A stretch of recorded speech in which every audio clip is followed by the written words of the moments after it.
I'm John Miglosh for the Wisconsin DMA and the International Society for Strategic Marketing. Okay, well, this one, we're starting off with this because, like I said, I get the most views from LinkedIn, and it says it's not that popular. Not popular among the tech C-suite. That's a pretty small slice, of course. This is from Olivia Atkins over at the Drum. Oh, and Alice, I think it's Alice Crick, did like my post where I mentioned her several times positively, but she didn't connect. So again, silence triumphs. Anyway, the research revealed that IT professionals do use social, but they prefer Facebook or YouTube or Twitter, probably even to LinkedIn. And LinkedIn is a funny thing. I've been miscellaneously inviting people that LinkedIn recommends and trying to start a conversation, and most don't. So it's a little like Twitter back in the day when you could get followers on Twitter. And what I mean by that is that the uh, the conversation is somewhat limited. Okay, just the way it is. People are willing to expand their network, but they don't want to spend too much time chit chatting about it. Okay, so that said, let's move on. And I wanted to talk. I mentioned a little bit about Gillette and their Me Too toxic masculinity ad that came out. I believe it was first on the Super Bowl, January, February, that sort of thing, and it got a lot of pushback. And I noticed that they came out with another one. It was called The First Shave, and I thought it was just a young man shaving, but it turns out it was a woman transitioning to a man. We'll try to be precise. And so it was his first shave, but I missed that. That went right over my head. Okay, well, they've got a new one coming out. It was announced like about 4 hours ago, and this one I think will get a little more play. So let's go over. It's in Spanish.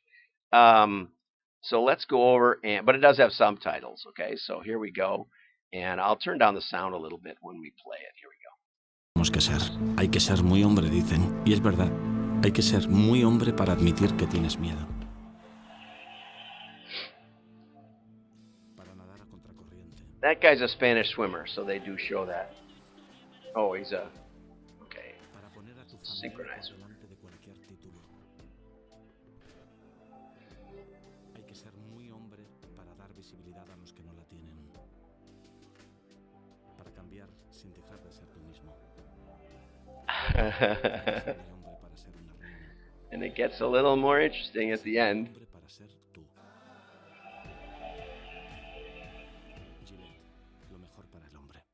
Okay, well, anyway, I think that was interesting. So let's move on, and there's some more Gillette pop-ups. Okay, so let's get over to the PDF. And I don't know where this is going to go, but I did look up the percentage of gay, lesbian, LGBTQ, some put on there, and most people guess that it's between 10 and 20% of the population, but it's closer to probably under 5. Almost everybody marks it under 5, some under 4, but in that neighborhood. And we're not going to. I'm just reading stats from both sides of the fence, but it's certainly not 10. And so we don't know where Gillette's going to go, but Penny's made this kind of pivot back a number of years ago. They hired the one of the top guys from Apple, and they redid their stores, and they tried to go for a real fashion look.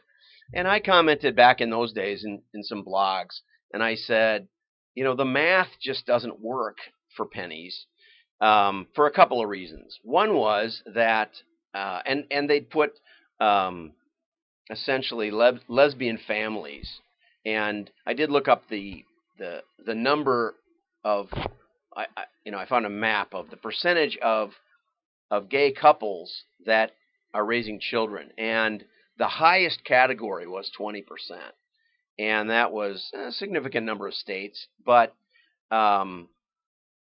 most of the states were between 15 and 20%, and many were, well, a few were below 15%.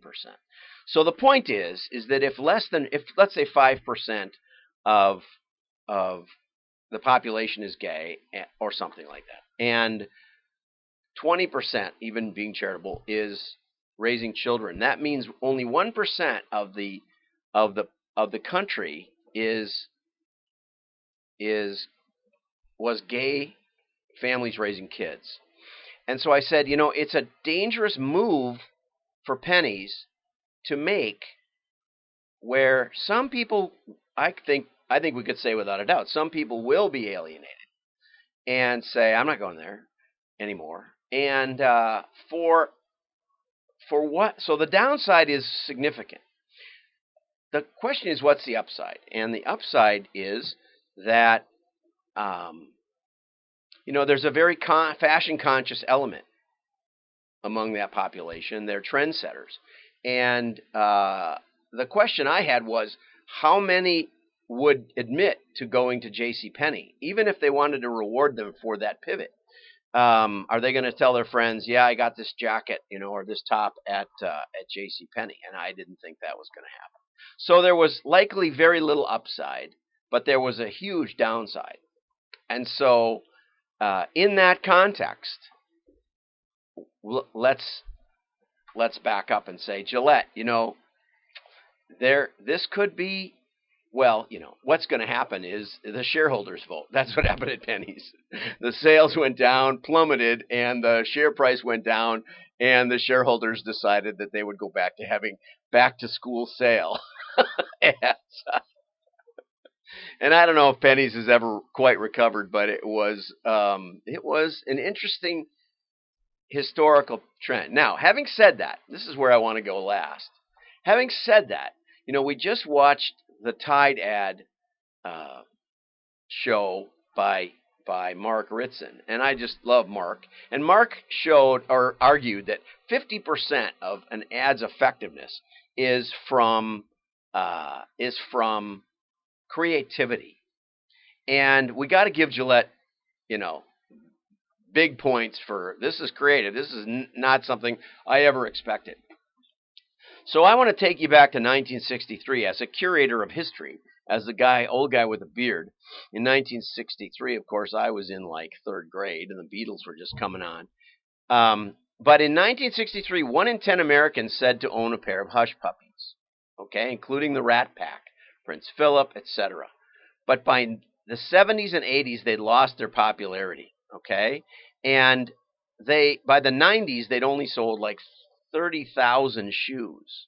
Okay, oops, you can't see my cursor. This is a little problematic. But anyway, and the markers don't work, and this is in Google Books. Sales went for third, but then what happened was American fashion designer Isaac Mizrahi, I don't know how to pronounce that, started wearing hush puppies and using the shoes in his runway show.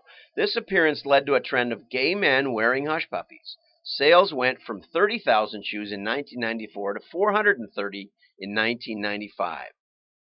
While hush puppies were once associated with seniors who favor comfortable shoes, today many young people wear hush puppies, especially after designers like Anna Sui, I don't know how to pronounce that either, used them in their collections, and after the company reissued the original model in new colors like Dayglow orange, green, and purple.